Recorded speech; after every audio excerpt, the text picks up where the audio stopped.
So I thought it'd be a good idea to get together today and kind of have a chance to introduce you to the new coaches, and also maybe give you some mindset, to some of the insight into some of the thought process I had and why we made some of the decisions we made to this point. Okay.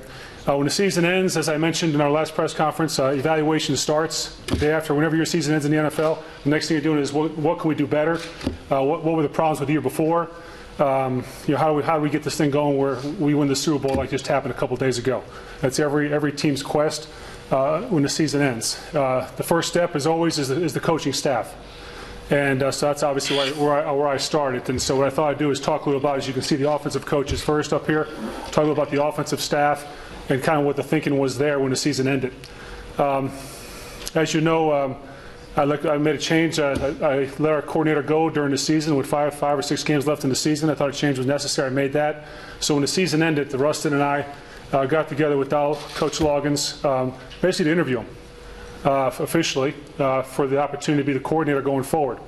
He had the opportunity to have those 4 or 5 weeks if we could watch him on the job training. But we really wanted to sit down and talk to him about what his plan was for the offense. How was Jake Locker going to become the quarterback we all wanted him to become? What was his plan for that? His plan with personnel, with the coaching staff, those type of things you have in an interview. So we spent most of the day doing that, having a great dialogue with that back and forth. And we finished the meeting. I thought, I need a couple days because, again, you want to look at all your options and see if this was the best option going forward. So that's what I did. As a coach, you go and you find out, you talk to other coaches. You see who may be available, if there's better opportunities. The bottom line, guys, is winning next year. We know that. So all the thought process going through this stuff is what's the best way for this team to be ready to play next year and win football games, because that's what we all want. And so that's kind of where my thinking was at. In fact, I had a couple coaches call me to see if Dowell was going to be our coordinator, because they had interest in talking to him. So after a couple of days, I realized this is the direction I wanted to go, that there's no doubt in my mind that Dowell, Coach Loggins, was the best person for the job. To help us going forward. I contacted him. We met down here at the facility, talked to Rustin. And the question was, we wanted to get a head start on who we're going to hire. Because, again, assistant coaches get grabbed fast. Or maybe you may not get who you want. You can have a wish list, but it's not always able to get what you want. So we talked about what type of coaches we thought we needed. And to me, it's a puzzle. You just can't pluck guys out. You're trying to get guys you're trying to fit the coaching staff he has. So I'm taking Coach Loggins, see what I think he needs, the players we have with Locker and CJ and our receivers and offensive line, and you figure out what kind of coach you need to fill in to strengthen your staff, and you think you have your players in mind as you're building your staff. So that's exactly what we did. And I think it started with the fact that the quarterback position is where it starts. And I think that's what Dowell's strength is, the quarterback position. So we talked to other young coordinators throughout the league have been in that position to pass to see what kind of quarterback coaches they want with them, working with them. What was successful, did they think? So we interviewed 4 or 5 quarterback coaches to see what would be the best fit with Dowell and with the quarterback, with Jake. And Jake was here when some of them were here. And the thing you have to realize is that position is so important that they get along so well, that they are kind of thinking the same thing. I mean, the quarterback coach and the coordinator. Because the coordinator really, at most teams you guys know, is the quarterback coach. He runs the show, but you need someone else in that room that can help you, that when you take over a meeting or you need a drill, and that you guys are on the same page and the same thought process. Because the last thing you want is a young quarterback being told one thing by the coordinator, another thing by the quarterback coach.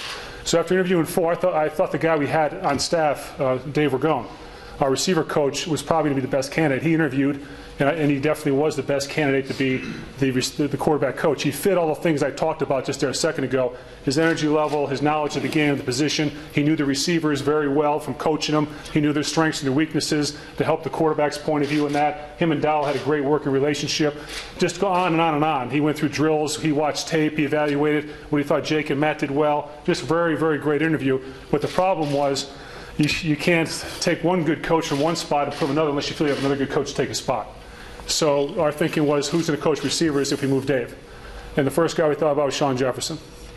And because I've heard a lot of great things about Sean over the years, obviously he was drafted by the Oilers at one time. We traded him real fast. He wasn't in the door too long. We made a trade for him, but again, he's a guy that, he played 13 years in the league and all that, was great at the position, so he had great knowledge of the position. And I've heard Matt Millen, who I think hired him the first time, said it was the best hire he ever made in his life.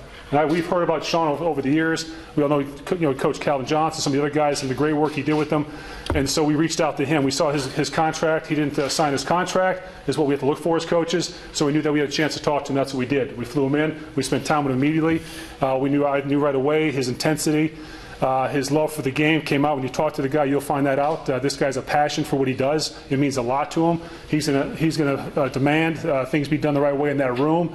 We just thought it was a nice culture change from it doesn't mean one style is better than the other, but I think players reach a point where it's time to get another style, and we thought this is exactly what that group needed. And again, he's a guy that I'll have to keep him going on the field. This is the kind of guy that'll throw the pads down and go out and practice with these guys. So they're going to be very held to a high standard of what they're expected. So the point was I was trying to get this guy signed. I felt if we signed Sean, that we'd go ahead and move Dave.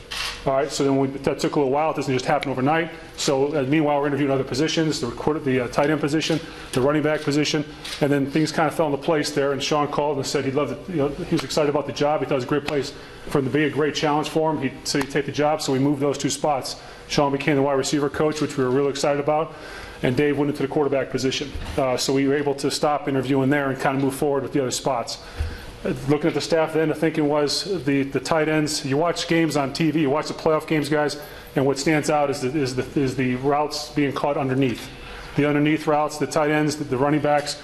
And we thought that's one of our greatest weaknesses is how can you help a quarterback in a big way, have little 2 and 5 yard pass throws where he can get 2nd and 8, second and 1 type plays.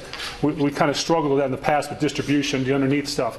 So we started looking at different types of coaches. Who's going to help us the most? What's the thinking there? We had tight end coaches come in. And again, I'm thinking about a tight end coach, not just got to coach the position, but also someone's going to bring something to the party with game planning, with ideas, motion, shifting, how to get your matchups. There's a lot involved in it.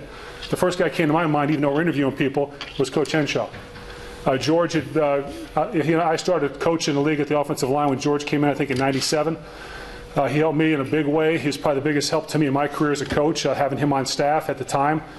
He's very knowledgeable. Obviously, if you look at his resume, he's been everywhere. He's done everything. He's to me is like couldn't have another coordinator on your staff. You can look at, again, when I talk about coaching, he was here when Les Steckel was the coordinator, getting started as a coordinator. He was here with Mike Heimendinger, who had never been a coordinator at the time. He helped him break into the league. And then Norm Chow had never been in the NFL. So he's helping 3 coordinators come in, similar to the situation Dowell's in. It was very helpful to thoughts, ideas, things behind the scenes in a big way. But we all know he helped develop all the tight ends that were here. Our most productive years at tight ends were when George was here coaching them, with Wycheck, with Aaron Kenny, with Ben Troop. In that group, they were very productive. I think we had more catches than anyone in that span of tight end catches over that time. So that's exactly, to me, what we needed and what we're missing, and what would be a great addition to our staff. So I had him come up. He spent time with Dowell and spent the day with him, and I think after that meeting, he felt the same way. We went ahead and hired George for that spot. Obviously, next up was running backs. Again, to fit the puzzle we had, looking for, again, another guy with experience. We had some running back coaches come in. Sylvester Kroon became available. We were very excited about that. I mean, I've never met Sly before, but I heard a lot of great things about